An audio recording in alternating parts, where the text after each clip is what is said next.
There's an end of days feel about the Starmer government at the moment. It's been absolutely buffeted by a series of scandals. There's a real sense of the government unravelling before our eyes. In the last few weeks, Keir Starmer has lost his Deputy Prime Minister, his Director of Strategy, and now his Ambassador to Washington. The Mandelson story really epitomises the moral and intellectual bankruptcy of this sort of very closed political media class that runs Britain at the moment. Trevor Phillips, who does Sky's key Sunday morning politics show, Peter Mandelson was best man at Trevor Phillips' wedding. Good morning, Lord Mandelson.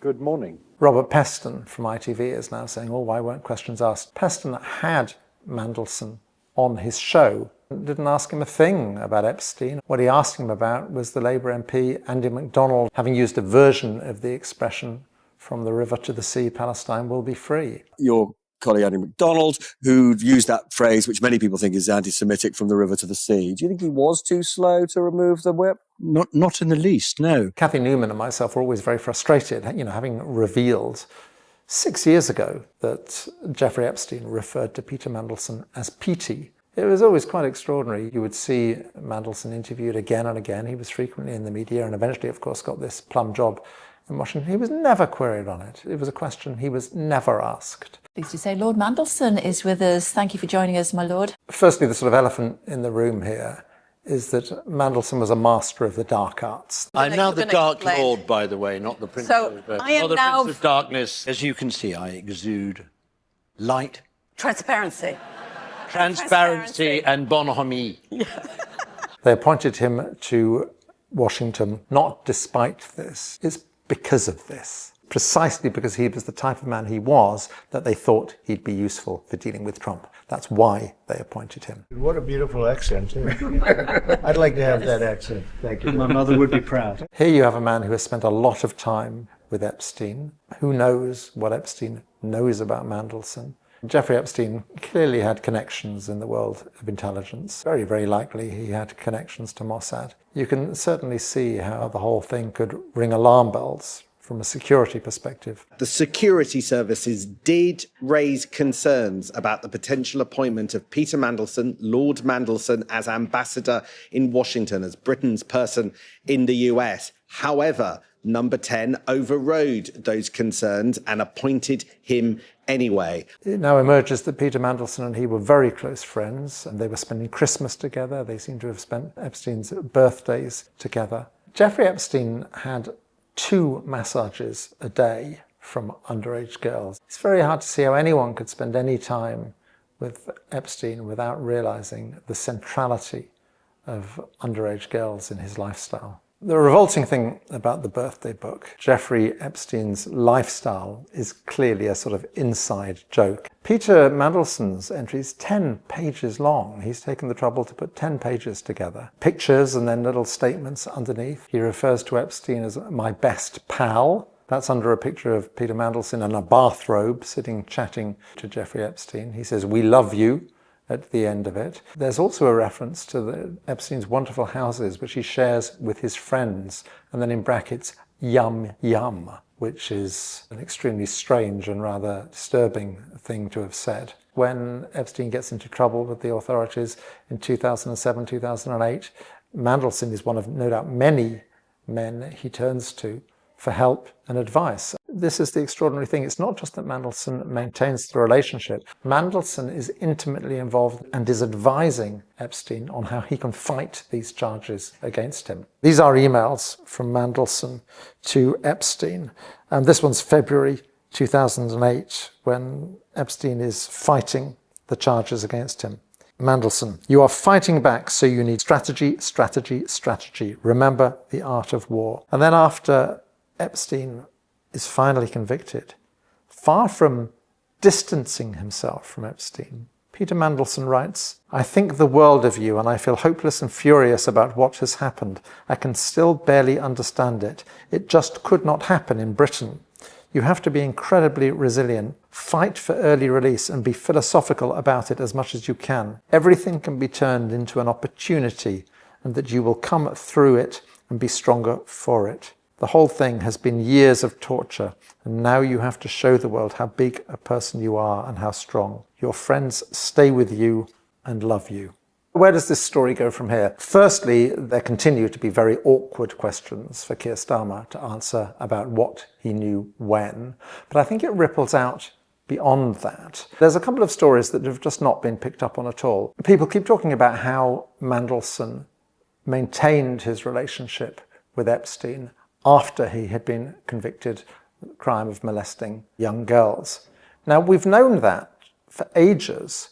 What emerged in the reporting was that he not only retained that relationship, he was actively working to help Epstein get off the charges. I mean, the emails are quite extraordinary. One very interesting thing he does, Epstein writes to him in the summer of 2008 and says, "Your man, Gordon Brown, then Prime Minister, is meeting with Bush in Washington in a few days. Could he put in a word for me with Bush's chief of staff?" Mandelson doesn't come back and say, "No, that would be completely inappropriate." He comes back and says, "Actually, the meeting's already happened and the relevant person wasn't there," and so on. So clearly that didn't go anywhere. But it's very revealing that Epstein was even asking that of him. It suggests that Mandelson was prepared to use his connections to the heart of power to try and help Epstein in his legal difficulties. And it does raise the question, did Peter Mandelson simply share the view that Epstein and others around him had that these girls just didn't matter? They were just sort of expendable. It's also a really interesting story that almost no one's picked up on in the Times. The Times revealed that there was a memo that has been suppressed. It's not been released to the public. It's a memo from Peter Mandelson to Tony Blair, in which he recommends that Blair meets this man, Jeffrey Epstein. Not for any particular reason, there's nothing to discuss. He simply thinks that Epstein would be an interesting person for Blair to meet. Now, that in itself is very interesting. The Times then does a rather odd thing. It says it is unclear if any meeting took place. And you're thinking, well, didn't you ask? I mean, the absolutely blindingly obvious thing to do in the wake of that is to fire off a message to the Tony Blair Institute. Have you ever met Jeffrey Epstein? This links very directly to the present government. Firstly, extremely influential within the present government is the Tony Blair Institute, advising the present government. Blair and Mandelson obviously very, very close. But also, I think the broader British public still hasn't quite grasped the degree to which the country is actually run by Morgan McSweeney. Every time there is a reshuffle of government, every time there's a reorganisation in Downing Street, the word is that Morgan McSweeney is absolutely central to it, quite possibly advised by Peter Mandelson. I think Starmer worked out very early on that he himself has no political instincts. He therefore decided to farm out that whole thing to Morgan McSweeney. The reporting is that McSweeney was absolutely central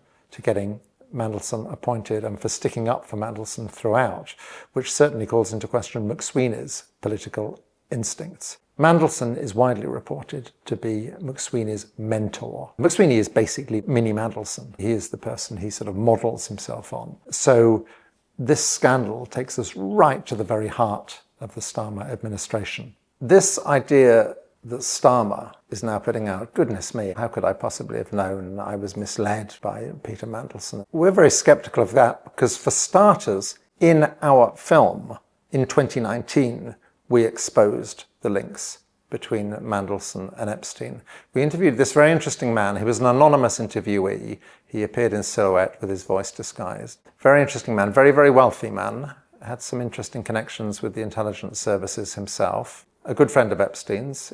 He owned his own yacht and used to visit him. The story he told us was that he was visiting Epstein while Epstein was supposedly in prison in January 2009.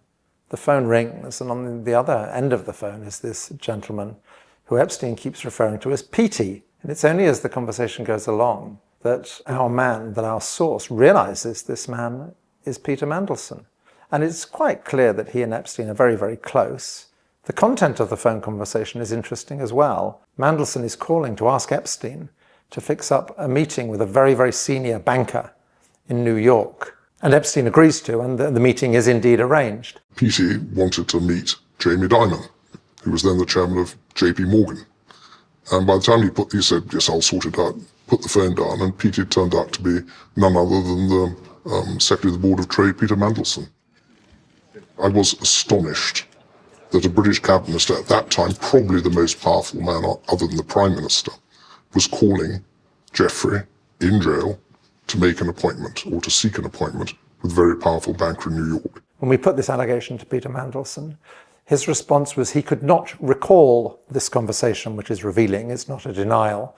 He also pointed out, why would I need Jeffrey Epstein to fix up a meeting for me in New York with a senior banker? Peter Mandelson was a very senior member of the British government at that time. He had a whole office to do these things for him. The answer to that is why indeed. Clearly it seems that for whatever reason, Peter Mandelson wanted to have this meeting off the books, as it were, which was in itself interesting. So it was quite clear to us that Jeffrey Epstein and Peter Mandelson were close. Having said that, I was surprised by how close. I mean, the birthday book is extraordinary. But also the other emails. Bloomberg supposedly have 18,000 emails. I would be amazed if there isn't more material about lots of people within those emails, and I'm rather struck that Bloomberg doesn't seem to be making much of them at the moment. I'd love to get my own hands on those 18,000 emails. The whole business of Mandelson is drawing attention to the whole business of the dark arts of the Labour right, which was really what the Labour Files was an expose of. The Labour Files we made in September 2022, that's when it went to air. We'd been leaked the entire server of the Labour Party, so it was based on that. And we were able to pick apart in detail what had actually happened during the Corbyn years, and particularly the sort of campaign of sabotage that was really waged by the Labour Party bureaucracy. The Labour Files, it was interesting, it was absolutely ruthlessly ignored by the entire media. But since the Labour Files went out, there's a whole sort of body of literature and a body of work building up, which is sort of amplifying the narrative. I'll tell you something interesting about the Paul Ovenden story. Ovenden's messages are separate from the very large WhatsApp chats which were included in the leaked report back in 2020, in which we drew on for the Labour Files. First thing to say, it comes from Paul Holden's book, The Fraud. Within number 10, they're clearly in an absolute panic about the fraud and what else it might have in it. Newsnight and a couple of other national news outlets had photocopies of the Ovenden emails before the last election. Okay. Now, at that time, the problem was they didn't have verifiable electronic versions of it, which made it slightly difficult to report, although they perhaps could have made more effort. But they knew about it before the last election. Now, the BBC Newsnight was then approached again on July the 17th, almost 2 months before the story finally broke. And this time, verifiable electronic versions of the texts were available. And basically Newsnight sat on it for a very long time, ummed and ahed, and then in early September decided not to go with it. It was handed to ITV. ITV ran it within a week of being handed it. Now, even then, there's an interesting story about what happens. ITV gives Number 10 24 hours notice. Number 10 then wields a damage limitation exercise. Now, there's only so much they can limit the damage. Ovenden has to resign pretty much immediately anyway, but they hand the story to sympathetic journalists and frame it in as sympathetic a way as they possibly can. The deputy editor of The Guardian, accompanying her own story on this, is putting out posts on X, which are essentially presenting Ovenden as a victim. So there's then a concerted and coordinated pushback, which echoes Ovenden's own point that it's chilling that he should have to resign for comments 8 years ago in a private chat. There is a general pushback, banter. It's banter. The comments by Ovenden, and more broadly, the way Diane Abbott has been treated in the media, but also within the Labour Party, by the right of the Labour Party, is so disrespectful. It really is revolting. As I actually read Ovenden's comments, what it is he says about her. And she, of course, is the one who continues to be suspended from the Parliamentary Labour Party. Diane Abbott's had the whip removed. A number of other Labour MPs have had the whip removed on points of principle for opposing things like the two-child benefit cap, while Peter Mandelson is a peer for life. Mandelson has clearly been very influential within Starmer's team for quite some time. Eventually was appointed to this plum job in Washington, while at the same time the party was suspending people like Jeremy Corbyn. Let me be very clear about that. Jeremy Corbyn will not stand for Labour at the next general election as a Labour Party candidate. Even as Mandelson was saying, oh, there's more to come. I have no doubt at all that there's a lot of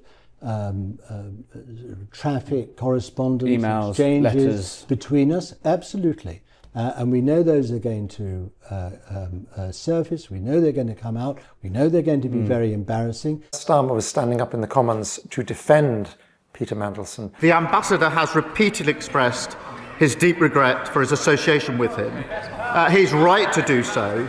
I have confidence in him, and he's playing an important role in the UK-US relationship. It's quite extraordinary that Starmer was prepared to put himself on the line like that to defend Peter Mandelson. And it's extraordinary the lack of curiosity the media showed about Peter Mandelson, given his past, and in fact their readiness to interview Peter Mandelson as an expert on issues such as anti-Semitism within the Labour Party. When I look at the sort of anti-Semitic abuse to which Luciano Berger has been subjected, but not alone, many others in the party, I feel ashamed.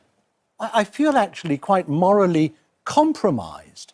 Mandelson, a man who has been quite open about the fact that he worked, quote, day and night to get rid of Jeremy Corbyn. You've said each day I try and think of ways to undermine Jeremy Corbyn. I did say that, yes. Well, that was a mistake, wasn't it? Well, no, I wasn't alone. If he'd had your backing, he might have done a lot better. Well, he might have done. I think the lack of scrutiny to which Mandelson was subjected is not accidental, it's symptomatic of a broader problem within British media. The political media class is drawn from a really quite narrow group of sort of middle-class professionals from very similar backgrounds, many of whom have never had a job outside of politics or journalism. And I think the Mandelson story is symptomatic of that. The last few weeks have shown the power of the media. I mean, when these things started getting reported, pretty much immediately Peter Mandelson loses his job. Paul Ovenden loses his job. In both cases, though, the media is handed these stories on a plate. So even when you spoon feed the British media, the BBC sits on the Ovenden story for 2 months and doesn't publish it. You have this sense that the media was almost forced to report these stories in spite of itself. And it really does highlight the degree to which, up until now, the British media really hasn't been doing its job of holding the Starmer government to account. For years it's been clear there are huge problems with Starmer, going right back to the funding of Labour Together, the organisation that propelled him to power, the funding of his own campaign to be leader of the Labour Party. Also the very, very basic point that he stood on a series of pledges, every single one of which he broke. When you compare it with the scrutiny his predecessor, Jeremy Corbyn, had, it's extraordinary the soft ride he had, to a degree that I think is actually very unhealthy in a democracy, and it partly explains why the Labour Party now finds itself in this dreadful position, being led in Parliament by a man who clearly simply isn't up to the job. Peter Mandelson is a case study in the British media's inability to properly scrutinise people in power. He's a case study of the unhealthy, cosy, closed world of the British political media class, which is precisely why you need independent outlets like Double Down News, and I would urge you to sponsor them on Patreon.